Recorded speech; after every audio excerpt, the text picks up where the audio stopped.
Olá pessoal, meu nome é Reginaldo Gomes. Vamos para mais uma resolução de exercício, agora na área de estática. O problema hoje é o problema 2.43 do livro do Hibbery, 14ª edição de 2016, na página 41. A pergunta é a seguinte: determina a magnitude da força resultante e sua direção, medida no sentido anti-horário a partir do eixo X positivo. Tá aqui a figura, tá certo? E a gente vai começar a resolução por passos. Primeiro passo: a gente vai decompor cada uma dessas forças, F1, F2 e F3, achar suas componentes horizontal e vertical. Vamos lá. Primeiro, a força F1, suas componentes serão F1x, que é essa aqui da cor amarela, e F1y, aqui também na cor amarela, na direção vertical. O F2y vai estar aqui também na cor verde, na vertical, e o F2x está aqui na horizontal, representado também na cor verde. Por fim, o F3 tem sua componente y para cima e sua componente F3x na horizontal para a esquerda. Então aqui está as componentes de cada força, F1, F2 e F3. Agora a gente vai calcular cada uma delas. Começando por F1, a gente encontra esse pequeno triângulo aqui. A partir disso a gente vai fazer a relação entre um triângulo menor e o triângulo maior. Que triângulos são esses? O triângulo formado pelos vetores, tá? Pelas componentes, desculpa, F1y, F1x e a hipotenusa 850 newtons. Bem, se a gente analisar esse cateto horizontal, que é o F1x, ele está paralelo ao cateto 4 aqui. O F1y, ele está paralelo ao cateto 3. E o 850 está na mesma direção dessa pequena hipotenusa 5. A partir disso a gente vai fazer as relações entre esses dois triângulos. Como? Primeiro, F1x, que é esse lado maior, está para o lado menor, assim como a hipotenusa maior está para a hipotenusa menor. Semelhança de triângulos. Resolvendo, a gente encontra que F1x é igual a 680. A gente vai fazer a mesma coisa com F1y, ou seja, esse lado vertical maior está para esse lado vertical menor, assim como a hipotenusa maior está para a hipotenusa menor. Está aqui. Resolvendo, a gente encontra que F1y é igual a 510 newtons. Já a força F2 tem um ângulo de 30 graus entre a componente vertical e o vetor, então a gente vai fazer uso de seno e cosseno. Essa componente aqui é o F2y e essa componente é o F2x. Se a gente transladar essa componente, a gente vai formar um triângulo retângulo e a partir disso a gente usa o seno de 30. Seno de 30 é o cateto oposto a 30, que é o F2x, está aqui, tamanho F2x, sobre a hipotenusa, que é 625. Resolvendo, a gente encontra que F2x é igual a 312,5 newtons. Usando o cosseno, a gente verifica que o cosseno de 30 graus é igual ao cateto que está junto a 30 graus, cateto adjacente, que é o F2y, sobre a hipotenusa 625. Está aqui. Resolvendo, a gente encontra 541,27. Por fim, a força F3 também tem uma relação com o ângulo, inclusive um ângulo de 45, cujo seno de 45 é igual ao cosseno de 45. Então a gente vai encontrar um e o outro será igual.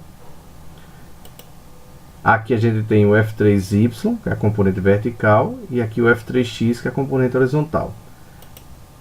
Transladando o F3x, a gente forma um triângulo retângulo, e a partir disso a gente vai usar o seno de 45 e o cosseno de 45.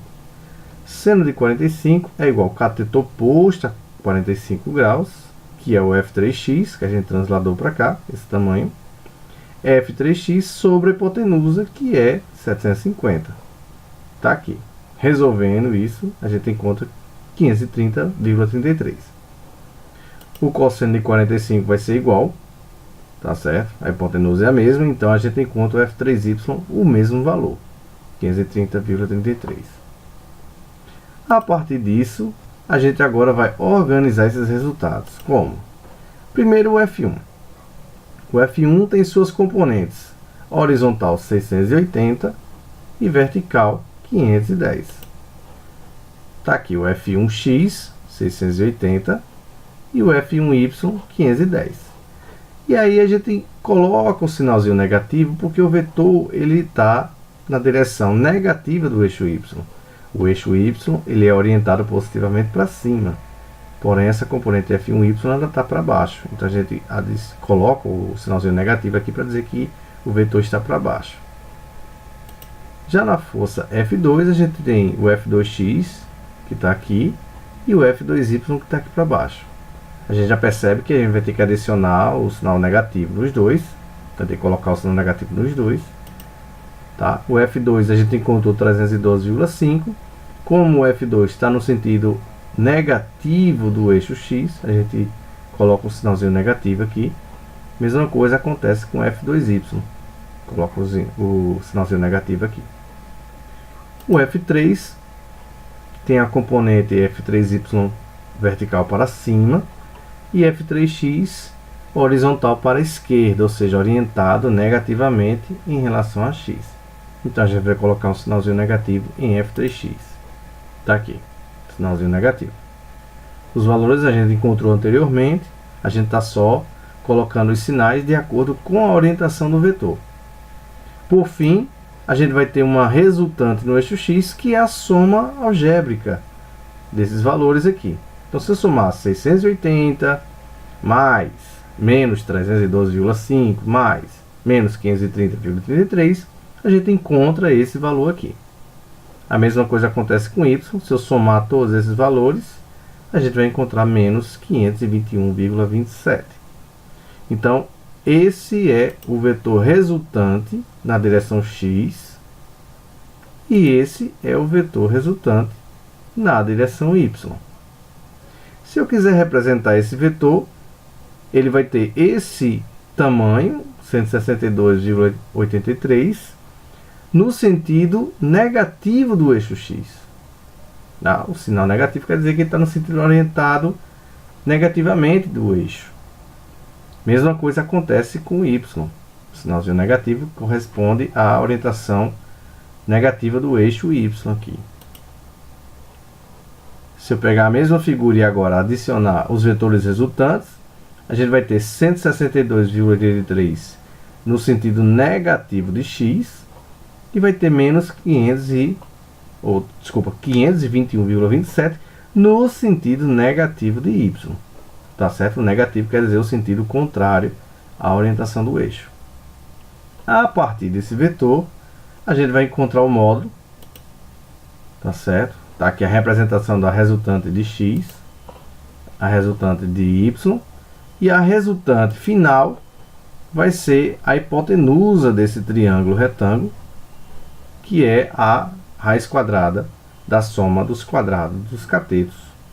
Então, substituindo os valores da resultante de x e da resultante de y, a gente vai obter 546,11, que é a força resultante. Ou seja, uma das perguntas já foi respondida. Agora a gente vai em busca da direção, que é o ângulo. O ângulo ele pede a orientação no sentido anti-horário a partir do eixo x positivo.